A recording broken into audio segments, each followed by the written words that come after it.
Potato fry তো অনেকভাবেই করেছেন, তো আজকে আমি যেভাবে করেছি একবার এইভাবে ট্রাই করবেন, দেখবেন যে বাসার সবাই একদম আপনার ফ্যান হয়ে যাবে। সুপ্রিয় দর্শক, আসসালামু আলাইকুম। আমি সাথী সিম্পল কুকের পক্ষ থেকে আপনাদের সবাইকে স্বাগত। আর আমি যেভাবে পটেটো ফ্রাইটা করেছি, এটা দেখতে মাশাআল্লাহ খুবই লোভনীয় আর খেতেও অনেক সুস্বাদু হয়। আর এটা তৈরি করা যায় ঘরে থাকা খুবই সামান্য উপকরণ দিয়ে। তো চলুন দেখে নিই মূল রেসিপিটি। এই ফ্রাইটা করার জন্য এখানে আমি নিয়ে নিয়েছি বড় সাইজের 2টি আলু। অবশ্যই আলুর পরিমাণটা আপনারা আপনাদের ফ্যামিলি মেম্বার অনুযায়ী করে নেবেন, আর এটা খেতে কিন্তু খুবই সুস্বাদু হয়, তো সে অনুযায়ী আপনারা পরিমাণটা অবশ্যই বাড়িয়েই করবেন। আপনারা চেষ্টা করবেন অবশ্যই একটু বড় সাইজের আলু নেওয়ার। আর আলুগুলোর খোসাটা পিলারের সাহায্যে উপর থেকে আমি ছাড়িয়ে নিয়েছি। দেন একটা নাইফ দিয়ে এর চারপাশটা এভাবে করে একটু কেটে নিচ্ছি, পাতলা স্লাইস করে কেটে নিচ্ছি। জাস্ট এর শেপটা একটু চেঞ্জ করে নিলাম। আপনাদের দেখেই বুঝতে পারছেন যে সব পাশটা যেন একটু সমান হয়ে থাকে।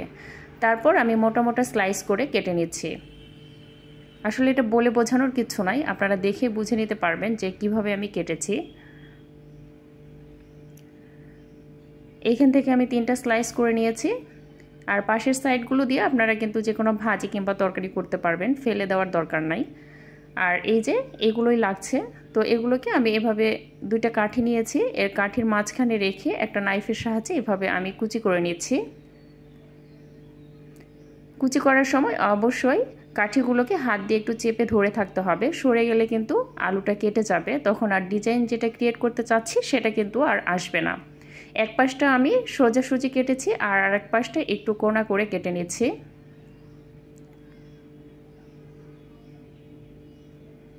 কাটার সময় কিন্তু অবশ্যই নিচের যে কাঠিটা আছে সেটা শক্ত করে একটু ধরে রাখবেন, তাহলে দেখবেন যে সুন্দরভাবে ডিজাইনটা ক্রিয়েট হয়ে যাবে। আর এইভাবে করে কাটার পর ডিজাইনটা যে কত সুন্দর ক্রিয়েট হবে আপনারা দেখে অবাক হয়ে যাবেন, খুবই সুন্দর লাগে দেখতে। কাটা হয়ে গেলে আমি ছুরির সাহায্যে এই যে এইখানে আরও 3টা স্লাইস এভাবে কেটে নিলাম। এই যে দেখেন কতটা সুন্দর লাগছে। এটা কিন্তু ছিঁড়ে যাবে না যদি কাটাটা ঠিকঠাকভাবে হয়, কাঠিগুলো যদি ঠিকভাবে ধরে থাকতে পারেন তাহলে কিন্তু ছিঁড়ে যাবে না।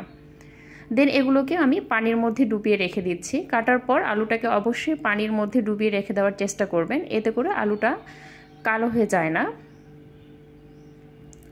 সবগুলো যখন কাটা হয়ে যাবে তখন আমি পরিষ্কার পানি দিয়ে এগুলোকে খুব ভালোভাবে 2 থেকে 3 বার একটু ধুয়ে নিচ্ছি।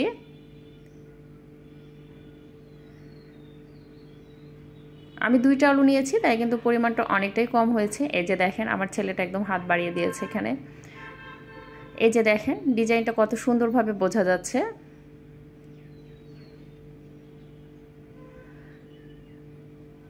তো আলুটাকে এখন আমি খুব ভালোভাবে ধুয়ে নিয়েছি। ধুয়ে এইটাকে আমি আরও একটা পাত্রে রেখে দিচ্ছি। আর আলুর ভেতরে যে পানিটা আছে, এক্সট্রা পানিটা একদম খুব ভালোভাবে ছাড়িয়ে নিতে হবে। তো পানিটা ছাড়িয়ে নেওয়ার জন্য আমি এখানে একটা পরিষ্কার সুতি কাপড় নিয়ে নিচ্ছি। দেন এই কাপড়ের উপর আলুর টুকরোগুলোকে এভাবে ছড়িয়ে রাখছি। তারপর কাপড়টা উপর থেকে এভাবে হাত দিয়ে চেপে চেপে আমি পানিটা একদম ছাড়িয়ে নেওয়ার চেষ্টা করছি। আপনারা চেষ্টা করবেন খুব ভালোভাবে এভাবে পানিটাকে একদম শুকিয়ে নেওয়ার, যাতে কোনো পানি লেগে না থাকে। দেন এর মধ্যে অ্যাড করে দিচ্ছি বিট লবণ 1/4 টিস্পুন, লবণ 1/4 টিস্পুন, কালো গোলমরিচের গুঁড়া দিয়ে দিলাম 1/4 টিস্পুন,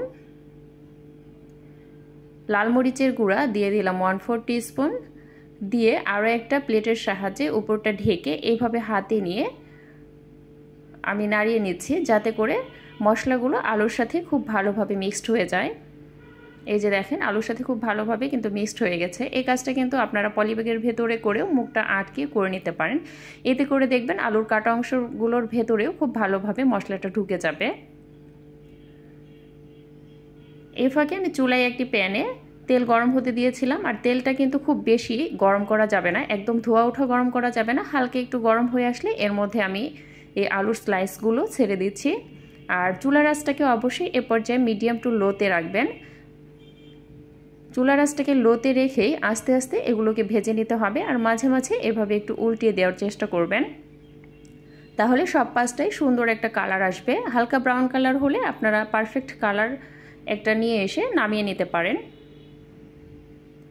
আর যেহেতু এতে একটু মশলা অ্যাড করা আছে সেজন্য কালারটা কিন্তু এরকম একটু কালচে হবে।